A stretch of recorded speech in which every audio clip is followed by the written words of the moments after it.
E aí, tudo bem, pessoal? Tudo bem com você? Aqui é Juraci Almeida para mais um vídeo sobre BI ou Business Intelligence, como você desejar. Se você está chegando aqui no meu canal pela primeira vez, seja bem-vindo. Se você já me assiste, muito obrigado pela audiência. E hoje eu vou dar continuidade àquela série onde eu falo das atividades de um analista de BI. O que é que o analista de BI faz? Eu sou analista de BI já há alguns anos, também trabalho como administrador de banco de dados, mas meu foco hoje, profissional, é em projetos de Business Intelligence. Então, eu trago aqui para o canal um conteúdo muito voltado para quem quer entrar na carreira ou para quem até já está na carreira de BI e quer se aprofundar mais, quer evoluir e saber como é um pouco das atividades que eu realizo no meu dia a dia, certo? Realmente é para ajudar você a crescer e ingressar nessa carreira de BI. Então, voltando aqui ao nosso foco desse vídeo, essa é uma série que eu iniciei tratando das atividades de um analista de BI. O que o analista de BI faz durante um projeto? Então, esse já é o vídeo 2. O vídeo 1, eu falei da identificação do projeto, para você verificar, é realmente um projeto de BI? Porque a gente recebe a demanda e aí você tem que analisar, realmente isso se encaixa em um projeto de BI? Então, isso está no vídeo 1. Se você não assistiu, eu convido você, depois desse vídeo, vir aqui no próprio canal e ver aqui no vídeo, se você vai ver lá o vídeo 1, atividade de analista de BI, projeto 1, e aí você vai ver lá o primeiro vídeo falando nisso. Esse vídeo nós já vamos falar da segunda atividade. Você identificou, viu que realmente é um projeto de BI e agora você vai levantar os requisitos ou os assuntos, né? O que é que você vai fazer exatamente agora? Você vai definir o escopo junto com o seu cliente do que o seu BI vai ter. Então, essa é a segunda atividade que você vai realizar. Já no próximo encontro com o seu cliente, você vai fazer isso. Você vai apresentar a ele o que é possível colocar dentro do BI, ele vai entender o que é que ele vai conseguir retirar do BI. Então, você tem que fazer isso a partir desse momento, porque depois daqui você vai entrar já na parte mais técnica. Então, aqui você ainda está no corpo a corpo com o seu cliente, com quem demandou de você esse projeto, certo?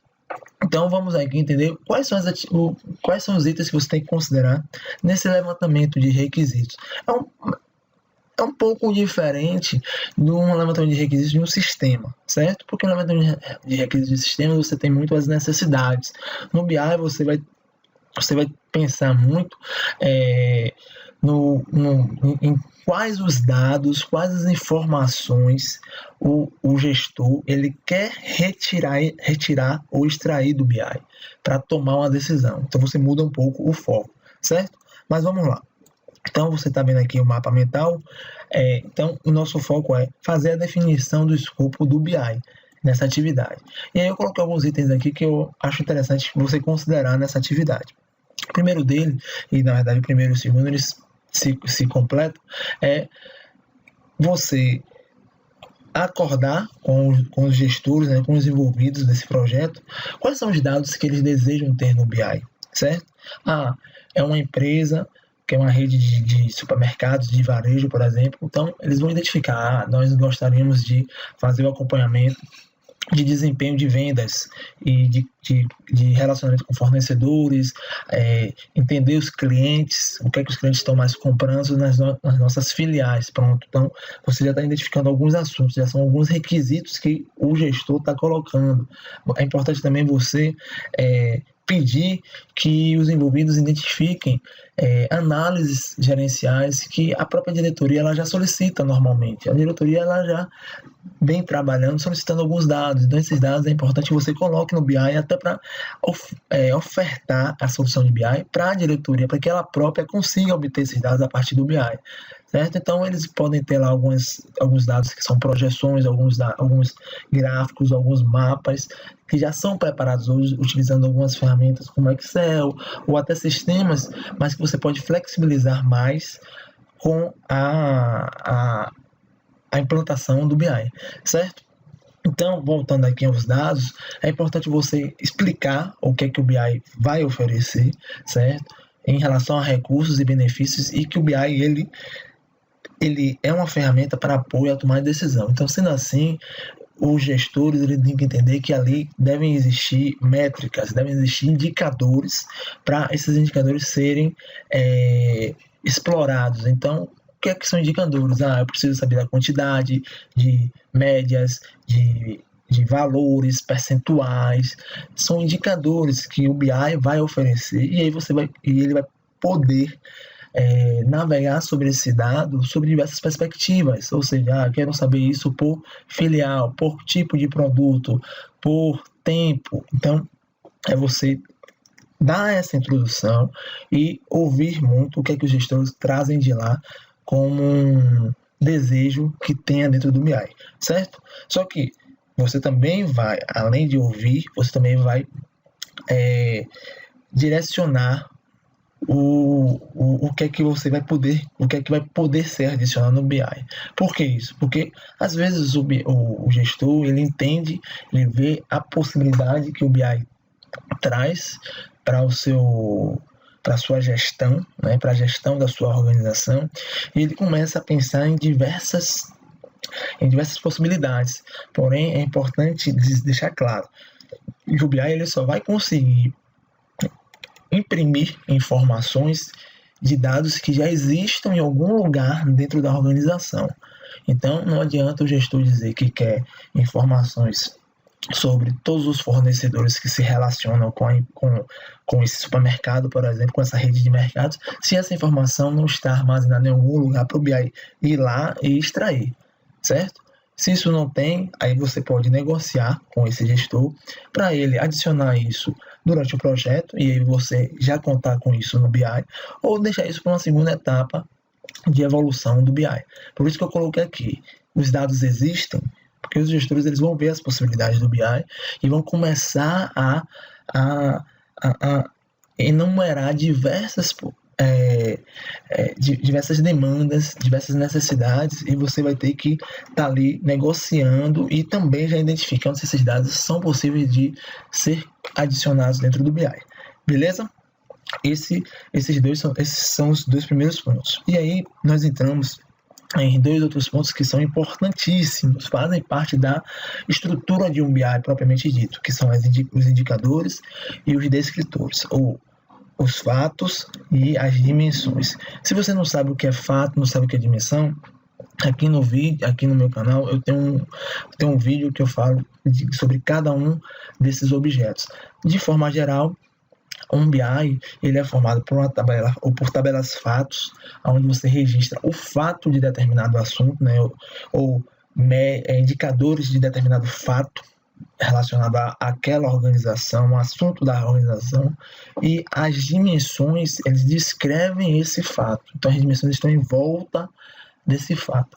Então, exemplificando, você pode ter como um fato a quantidade de vendas e a descrição dessa quantidade de vendas ser o quê? A quantidade de vendas por produto, além de produto ser por tempo, além de tempo e produto ser por tipo de produto, ser também por localização, ou seja, são dimensões que vão descrever esse fato.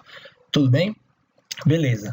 Então, como é que você vai identificar esses indicadores e esses descritores? Você está fazendo o levantamento dos requisitos, você está realizando o escopo, né, construindo esse escopo. Lembrando que isso aqui você não decide necessariamente em uma reunião só, não. Eu participo de alguns projetos, já participei de projetos onde foram necessárias mais de 3, 4, até 5 reuniões para a gente fechar esse escopo, porque são muitas pessoas envolvidas a depender do tamanho do projeto. Então você vai identificando isso aos poucos, mas essas primeiras etapas aqui você vai apresentando, dizendo ouvindo o que é que eles desejam ter dentro do BI, e aí você vai apresentando quais são as métricas que são possíveis ser ofertadas pelo BI, quais são os descritores que eles poderão navegar por esses indicadores, certo? E aí, para para você entender melhor como é que você pode fazer essa identificação dos indicadores e das fatos, né, e das dimensões. Eu peguei essa imagem aqui, deixa eu dar uma aumentadinha, que ela representa bem. É uma matriz, né, onde você tem aqui em cima quais são as dimensões e aqui você tem os processos de negócios, que são as tabelas fatos, são as futuras tabelas fatos. Então, voltando a um exemplo, né, de um BI, pense que você está fazendo esse levantamento e aí você identificou que na organização o gestor ele disse, não, eu preciso ter acesso às informações das vendas. E as informações das vendas estão espalhadas em alguns sistemas e você vai concentrar tudo no BI. Então isso provavelmente vai ser uma fato. Dentro dessa fato, onde você vai chamar de vendas, você pode ter lá a quantidade de vendas, pode ter a média, pode ter um cálculo que sua empresa ela construiu como meta de vendas, por exemplo. Então, são indicadores. Na tabela fato, sempre você vai ter esses indicadores, valores, números, certo? E para descrever essa tabela fato, esses indicadores, você tem as dimensões. Então, eu posso ver essa quantidade de vendas por tempo, ou seja, qual a quantidade de vendas do primeiro trimestre e do segundo trimestre, por exemplo. Quais foram os produtos que mais venderam, por exemplo. Então, veja que aqui você está relacionando, tá vendo? O que é que eu estou dizendo aqui? O cliente está dizendo, olha, eu quero saber a quantidade de vendas por período, mas eu também quero saber por produto. Opa, quando ele diz por período, você identificou uma dimensão que a gente chama de tempo, que normalmente vai ter em todos os BI. Aí quando ele disse, não, eu quero também saber por produto, opa, é uma outra dimensão. Essa dimensão ela vai descrever o produto. Quando ele disser, eu quero saber por produto, ele vai nessa dimensão produto, você vai ter lá a relação de todos os produtos, aonde você vai, quando você realizar o cruzamento, né, quando você construir o BI, vai ser possível identificar por cada produto, por exemplo, a quantidade de vendas. E ao mesmo tempo, identificar qual foi o cliente, né, se for de desejo do gestor. O que é que eu quero que você entenda aqui dessa matriz, né? Nós chamamos de uma matriz para fazer esse levantamento dos requisitos do BI. É que você tem de um lado as fatos, né, onde vão estar os indicadores, ou seja, são os assuntos que a organização quer colocar no BI, e esses assuntos eles vão se relacionar com dimensões que vão descrever esses fatos, então as dimensões estão aqui. Então, com essa matriz, você consegue visualizar tudo que você vai ter no BI. Da forma que está aqui, eu estou vendo que eu vou ter uma fato de vendas, que vai se relacionar com o tempo, com o produto e com o cliente. Eu vou ter uma fato de estoque, onde eu vou ter outros indicadores, que também vai se relacionar com o tempo, que vai se relacionar com o produto, que vai se relacionar com o fornecedor.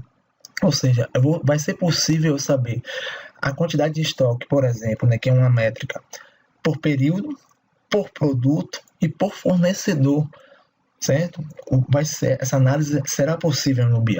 E você, apresentando essa matriz e construindo junto com o cliente, ele vai visualizar o que é que vai ser possível extrair dentro do BI. Então, esse aqui é um modelo bem interessante que eu gosto de trabalhar na construção de projetos de BI. A gente vai identificando quais são as dimensões que o cliente vai falando, que ele quer cruzar aquelas informações por essa dimensão, por aquela, e vai falando também quais são os assuntos que ele quer ter dentro do BI. E cada assunto você vai colocando aqui como uma fato, já que vai ser um assunto onde vão ter métricas. Então vão ser as tabelas fatos. Se você quiser melhorar aqui, você pode, ao invés de colocar diretamente somente o nome do assunto, colocar também já as métricas, para ficar mais claro ainda para o cliente, certo? E essa disposição aqui pode ser tanto dessa forma, que vamos estar aqui, né, onde as fatos estão aqui na coluna e as dimensões estão aqui nessa linha, né, vamos colocar dessa forma, ou como você pode fazer de forma inversa também, colocando as dimensões desse lado e os processos de negócios desse outro, certo? Mas o que eu queria que você entendesse principalmente aqui essa relação entre os assuntos, as fatos e as prováveis dimensões para esse levantamento do que é que vai ter no BI, para o cliente fazer essa identificação junto com você do que é que você vai construir para o BI, beleza? Então, já identificamos quais foram as dimensões, já identificamos quais são os possíveis fatos que vão existir no seu BI. Agora, você tem um outro trabalho que é dizer o que é que vai ser historizado nessas dimensões. O que é historizado, Juraci? Você vê que eu coloquei, também os dados serão historizados. Quando eu digo historizado, é o seguinte: quais são os dados que você vai versionar ou você vai guardar em cada dimensão se um registro dessa dimensão mudar? Por exemplo, digamos que você tem um produto que é um produto que está na categoria de, digamos, né, de amaciante, e esse produto você já relacionou, você tem vendas relacionadas com ele aqui, esse aí é a categoria, certo? Então você tem vendas que aconteceram ao longo do ano de 2015 todo. E aí virou esse ano esse mesmo produto que até então era considerado amaciante, por alguma modificação da legislação, ele deixou de ser amaciante e passou a ser considerado, por exemplo, detergente, certo? Só para você entender. Veja que quando ocorrer essa mudança, o registro desse mesmo produto, veja que é o mesmo produto, ele deixou, só que ele mudou de categoria. O que você vai fazer com os dados do passado? Aí é isso que você tem que acordar com o cliente nesse levantamento do escopo. Ele vai dizer: olha, numa situação dessa, eu quero que esse produto, que o que já foi guardado do passado seja mantido e essa nova categoria seja daqui para frente.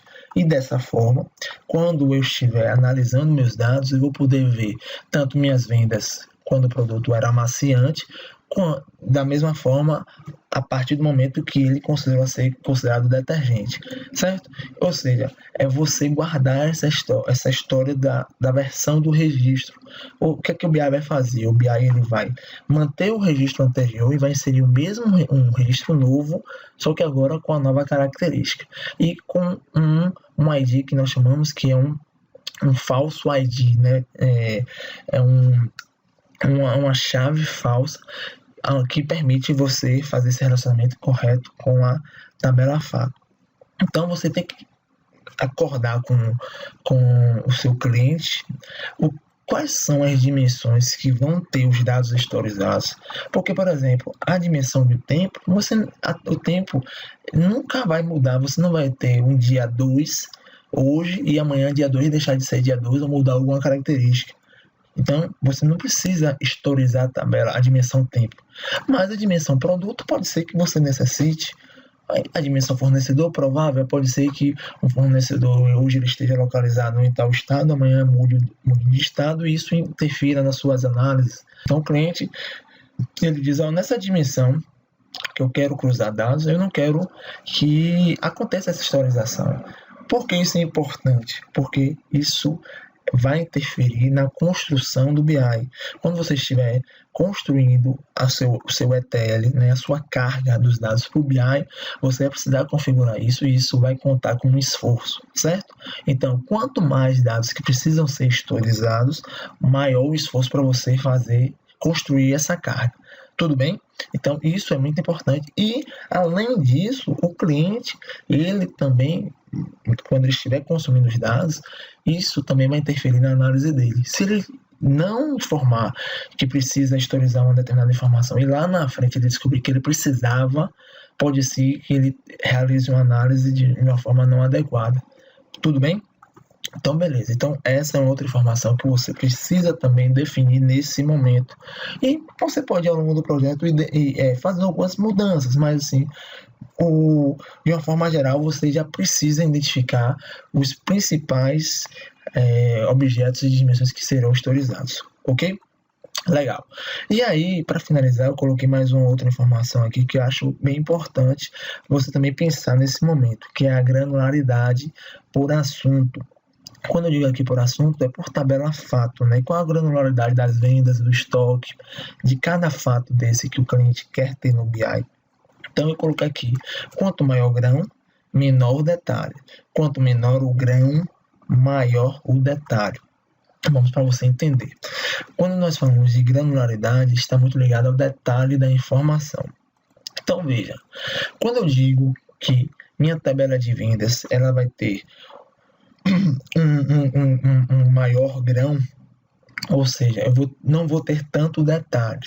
Ou seja, digamos que você coloque essas vendas aqui por cliente, por produto, por tempo, e o nível da informação que você tem aqui, ela chegue simplesmente ao valor total da venda, certo? Você vai ter informação simplesmente por produto e por cliente e o total daquela compra. Se você quiser saber por nota fiscal, por exemplo, que esse cliente comprou, você não tem essa informação porque você não tem esse detalhamento, ok? Ou seja, você tem um grão maior. É muito conceitual isso, certo? Mas é só para você entender. Agora, se por acaso o cliente disser, não, eu quero ter o maior detalhamento possível, então você vai ter um menor grão que nós chamamos. O que acontece? Então ele diz, não, eu quero saber a quantidade de vendas por nota fiscal. Então você percebe que eu vou ter uma quantidade de registros maior nessa minha tabela fato de vendas. Você vai por cada nota fiscal, você aumenta o número de registros nessa tabela fato. Você está entendendo o que é que essa granularidade ela vai definir se você vai ter um maior detalhamento ou um menor detalhamento. Em resumo, é isso. Isso é importante porque também vai influenciar no volume de dados que você vai carregar e que cada tabela fato dessa vai ter. Se você tiver uma tabela fato com maior grão e menor detalhe, você tem uma tabela fato com um volume menor de dados. Se você tiver maior detalhe, você tem uma tabela fato maior, com mais registros, certo? Então, esse também é um assunto que você tem que discutir com o seu cliente, porque pode ser que ele diga, não, eu quero analisar as informações por nota fiscal também e fazer uma projeção, fazer um gráfico, tudo bem. Aí você vai ter que argumentar que isso vai interferir no tempo de carga, vai interferir no tempo na consulta desses dados, já que você vai ter um volume de dados maior nesse objeto. Então, são assuntos que você vai ter que acordar com o cliente, porque a depender do tamanho dessa informação, né, do volume dessa informação, e isso possa comprometer, né, o desempenho do BI, certo? Então, esse também é um outro ponto muito importante. Então, estes são os itens que eu considero bem importantes. Existem outros, mas eu separei aqui os que eu achei mais relevantes para apresentar a você no momento que você for fazer a definição do escopo do BI. Quando você estiver realizando essa atividade, é provável que outros itens surjam nas reuniões, e isso é normal. Acontece mesmo, e você tem que realmente trabalhar isso naquele momento. Mas aqui eu quis trazer para você os itens que sempre interferem no esforço que vai ser projetado para a construção do BI e também no resultado do BI, certo? Então, foram esses os dados que eu queria apresentar para você hoje, esse conteúdo. Eu espero que você tenha entendido, tenha gostado também. Se você ficou com alguma dúvida, por favor, comente aqui abaixo do vídeo. Se você tem alguma sugestão de conteúdo, também comente aqui abaixo do vídeo. Convido você a acessar meu site, juracialmeida.com, você vai ver no final do vídeo. E também dá um joinha aqui no nosso canal e assinar, se você não assinou ainda. Beleza? Então, vou ficando por aqui e até o próximo vídeo. Tchau, tchau.